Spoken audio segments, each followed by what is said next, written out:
महाभारत में अश्वत्थामा एक ऐसी योद्धा थी जो अकेले दम पर संपूर्ण युद्ध लड़ने की क्षमता रखते। कहते हैं कि भगवान कृष्ण के श्राप की वजह से अश्वत्थामा आज भी धरती पर भटक रहे हैं।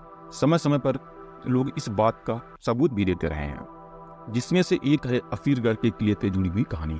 अफीरगढ़ का किला मध्य प्रदेश के बुरहानपुर से लगभग 20 किलोमीटर की दूरी पर उत्तर दिशा में सतपुड़ा पहाड़ियों के शिखर पर समुद्र तट से 750 फुट की ऊंचाई पर स्थित है।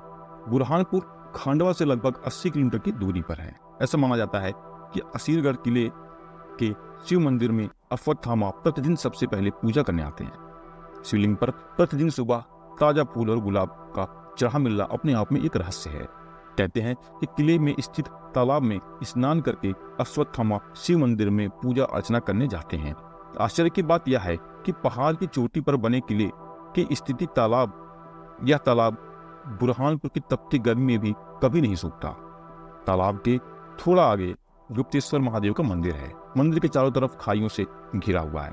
कहा जाता है कि मंदिर के चारों तरफ जो खाइयां हैं उन्हीं में से किसी एक का गुप्त रास्ता बना हुआ है, जो खांडवा जिला से होता हुआ सीधा मंदिर में निकलता है और इसी रास्ते से होते हुए अश्वत्थामा मंदिर के अंदर आते हैं और पूजा करते हैं।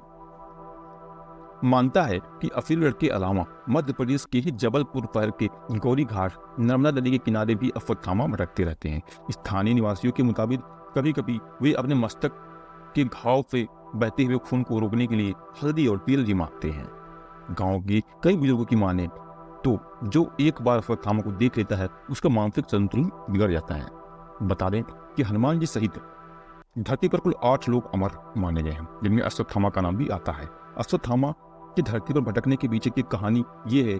पिता द्रोणाचार्य की मृत्यु ने अश्वत्थामा को विचलित कर दिया। महाभारत के युद्ध के बाद जब अश्वत्थामा ने पिता की मृत्यु का प्रतिशोध लेने के लिए पांडव पुत्रों का वध कर दिया और पांडव वंश के समूल नाश के लिए उत्तरा के गर्भ में पल रहे अभिमन्यु के पुत्र परीक्षित को मारने के लिए ब्रह्मास्त्र चलाया, तब भगवान श्री कृष्ण ने परीक्षित की रक्षा कर दंड स्वरूप अश्वत्थामा के माथे पर लगी मणि ले ली और उन्हें तेजहीन कर दिया।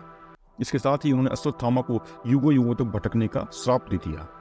तब से लेकर अब तक अश्वत्थामा इसी श्राप के कारण जगह जगह पर भटकते हुए देखे जाते हैं। दोस्तों, आपको इस कहानी में कितनी सच्चाई लगती है, आपका इस पर क्या मानना है, कमेंट बॉक्स में जरूर लिखें। Thank you so much. धन्यवाद।